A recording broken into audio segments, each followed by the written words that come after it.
আজ হলো সোমবার। আর এই যে দেখো সোমবার সকালে থেকে ব্লগটা শুরু করছি। তো সকালে রান্নাবান্না করছি। তো এখানে লাল শাক ভাজি করব। তো বাবাই মাত্র নিয়ে আসলো। তো লাল শাকটা কেটে ধুয়ে নিয়ে আসছি আর মাছ রান্না করব। তো ইলিশ মাছের যে ছোট ছোট বাচ্চাগুলো, তো সেটাই রান্না করব। তো মাছ ওইখানে ভিজিয়ে রাখছি। তো ভাত নামিয়ে এখন এই যে শাক ভাজিটাও করছি, একটু তাড়াতাড়ি রান্না করছি। বাবা কাজে যাবে, তো অনেকটাই দেরি হয়ে গেছে রান্না করতে। তো উঠতে একটু দেরি হয়ে গেছে। তো উঠে সব কিছু সেরে রান্না করতে একটু দেরি হয়ে গেল। তো কাল রাতে তো মাংস রান্না হয়েছিল, তো সেই মাংসটা আছে, তো সেই মাংসটা গরম করব। আর ভাত তো নামিয়েই দিয়েছি। আর এখন এই যে শাক ভাজিটা করে তারপর বাবাকে খেতে দেব। লাল শাকটা বাবা ভীষণই পছন্দ করে, তো এই জন্য আর কি লাল শাকটা মানে বাজারে গেলে পেলেই নিয়ে আসে। তো এই মাত্র সকালেই নিয়ে আসছে বাবা যেহেতু বাজারে গিয়েছিল। তো লাল শাকটা নামিয়ে যে দেখো মাংসটা এখন গরম করে নিচ্ছি। এই যে লাল শাকটা ভাজি কমপ্লিট, তো এখন খেতে দিয়ে দিয়েছি। তো এই যে মাংসটা যে গরম করা হয়েছে আর লাল শাক দিয়ে যে এখানে মাম্মামের বাবা, তারপরে যে বাবা এখানে খাচ্ছে আর মাও মাম্মামকে খাইয়ে দেবে জন্য এই যে ভাত মাখাচ্ছে এখানে। তো তারপরে তাদেরকে সবার খাওয়া দাওয়া কমপ্লিট করে দিয়ে তারপরে আস্তে ধীরে মাছটা রান্না করছি। তো মাছ রান্নাও কমপ্লিট। তো আমরা তারপর খাওয়া দাওয়া করে নিয়েছি। খাওয়া দাওয়া করে তারপর এখন এই যে জামা কাপড়গুলো ধুয়ে নিচ্ছি। তো সকালে জামা কাপড় ধোয়ার কাজটা আর কমপ্লিট করতে পারিনি, যেহেতু রান্না করছিলাম। তো রান্নাবান্না কমপ্লিট করে তারপরেই এই যে জামা কাপড়গুলো ধুয়ে দিচ্ছি। তো এখন জামা কাপড়গুলো কেচে নিয়েছি। তো এখন সবগুলো ধুয়ে নিচ্ছি।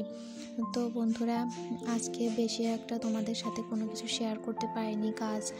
তো 2 দিনের ব্লগ একসাথে তোমাদের সাথে শেয়ার করছি। মানে সোমবারে সারাদিনে টুকটাক কিছু শেয়ার করা হয়েছে, তো সেভাবে একটা কাজ শেয়ার করা হয়নি। আর পরের দিন মানে সকালে কিছুটা ভিডিও শেয়ার করেছি, তো সেটা 2 দিনের ব্লগ একসাথে শেয়ার করছি। আর এই যে দেখো রাতে আবার রান্নাবান্না করতে চলে আসছি। তো মামামের বাবা দিদি বাড়ি গিয়েছিল, মানে ননদ বাড়ি। তো সেখান থেকে দিদি এই যে ফল সহ পুঁই শাক দিছে, তারপর লাউ শাক দিছে। তো এইগুলো দিয়ে দিছে, যেহেতু সবাই আমাদের বাড়ির সবাই এগুলো খেতে ভীষণ ভালোবাসে, তো এই জন্যই। আর এই দেখো মামাম শোনো আমার কাছে বসে আছে।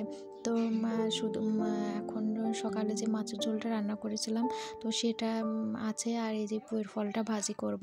তো আর বেশি কিছু করবো না, এটা দিয়ে রাতে খাওয়া দাওয়া হয়ে যাবে। আর মাছের ঝোলটা সারাদিনে কেউই খায়নি, শুধু মামাম আর মামামের বাবাই খেয়েছে। তো ওইভাবেই ধরাই আছে, মানে যেমনটা রেখেছিলাম রান্না করে সেমনটাই আছে। তো এই জন্য আর কি বেশি কিছু রান্না করছি না, তো শুধু এটাই ভাজি করব। তো তারপর আবার পরের দিন সকালে গুড মর্নিং বন্ধুরা।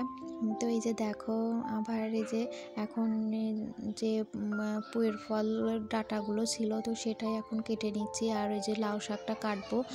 তো এটা সর্ষে বাটা চচ্চড়ি হবে পুঁইয়ের ফলটা। তো মা বললো আগে লাউ শাকটা কেটে দিতে, যেহেতু আগে লাউ শাকটা রান্না করবে, বাবা কাজে যাবে খাওয়া দাওয়া করে। তো এই জন্য আর কি লাউ শাকটা আগে কেটে দেবো। তো এটা ডাল বেটে রান্না করবে। তোমরা তো জানো আমাদের বাড়িতে লাউ শাক আনলেই ডাল বেটে রান্না করা হয়, কারণ ডাল বেটে এটাই খেতে সবাই বেশি পছন্দ করে, মানে এটাই আর কি বেশি খাওয়া হয়। তো এই জন্য এটাই রান্না করবে জন্য আগে এই জন্য এই লাউ শাকটাই কেটে দেবো, তারপর পুঁই শাকটা কাটবো। পুঁই শাক সর্ষে বাটাতে চচ্চড়ি করবে। আমার পুঁই শাক অতটা পছন্দ নয়, কিন্তু পুঁইয়ের ফল ভাজাটা আমার খেতে ভীষণ ভালো লাগে। আর পুঁইয়ের ফলগুলো যদি পেকে যায় তখন লাল লাল হয়, তখন আরও বেশি ভালো লাগে।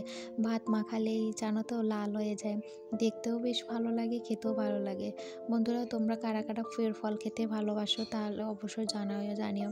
এই পুঁইয়ের ফলকে অনেকে পুঁই মুজুরিও বলে, তো আমরা পুঁইয়ের ফলই বলি, সেই জন্য।